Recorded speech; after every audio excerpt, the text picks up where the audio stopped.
আজকের রেসিপি হলো কাঁচা আমের আমসত্ত্ব। কাঁচা আম ফুরিয়ে যাওয়ার আগে তাহলে চলো তৈরি করা যাক। তো আমি অনিন্দিতা, আমার চ্যানেলের সবাইকে জানাই স্বাগত। আর এই কাঁচা আমের আমসত্ত্বটা কিন্তু দারুণ টেস্টি হয়। তার জন্য এখানে আমি 3টে আম নিয়েছি, আর আমের খোসাগুলো আগে থেকেই ছাড়িয়ে জলেতে ভিজে রেখেছিলাম কিছুক্ষণের জন্য, যাতে কষটা ভালো করে উঠে যায়। এবার আমগুলোকে এখানে টুকরো টুকরো করে কেটে নিয়েছি। এবার কড়ার মধ্যে আমের টুকরোগুলো দিয়ে আর পরিমাণ মতো জল দিয়ে আমগুলোকে ভালো করে সেদ্ধ করে নেব। আর এটা যেহেতু কচি আম, তাই এটা খুব সহজেই সেদ্ধ হয়ে যাবে। এরপর আমগুলোকে বেশ ভালো করে ম্যাশ করে নিচ্ছি। ম্যাশ করা হয়ে গেলে আমের পাল্পটা একটা ছাঁকনির সাহায্যে ছেঁকে বার করে নেব। আমের পাল্পটা এখানে বার করে নিয়েছি। এবার ওই কড়ার মধ্যে আমের পাল্পটা দিয়ে দিচ্ছি।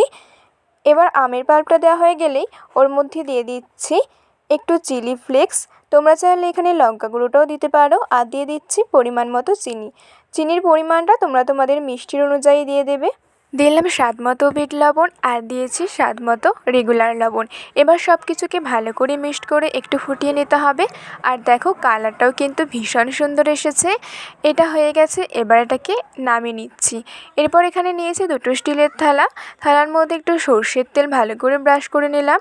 এরপর ওর মধ্যে আমসত্ত্বটা দিয়ে থালাটাকে ভালো করে ঘুরিয়ে নিচ্ছি।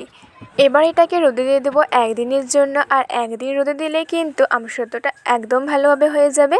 আর এটা কিন্তু সারা বছরের জন্যই তোমরা ভালোভাবে সংরক্ষণ করতে পারো, বেশ অনেকটা বানিয়ে। এবার ছুরির সাহায্যে আমসত্ত্বটাকে পিস করে কেটে নিচ্ছি। তোমরা চাইলে যে কোনো শেপ আকারে কেটে নিতে পারো। আর দেখো কত সুন্দরভাবে থালা থেকে উঠে যাচ্ছে। আর দেখতেও দেখো বেশ অনেকটাই সুন্দর হয়েছে। আমি একটু পাতলা করে করেছিলাম, তোমরা চাইলে একটু মোটা করেও এটাকে করতে পারো। এরপর রোলের আকারে সবকটা আমসত্ত্বকে ভালো করে রোল করে নিচ্ছি। তোমরা চাইলে এখানে ফুড কালারটাও ব্যবহার করতে পারো, তাহলে কিন্তু দেখতে খুব সুন্দর লাগবে। আর এরকম কাঁচা আমের আমসত্ত্ব বানিয়ে তোমরা সারা বছরের জন্য সংরক্ষণ করে রাখতে পারো। আশা করছি আজকের এই কাঁচা আমের আমসত্ত্ব রেসিপিটা সবার ভালো লেগেছে।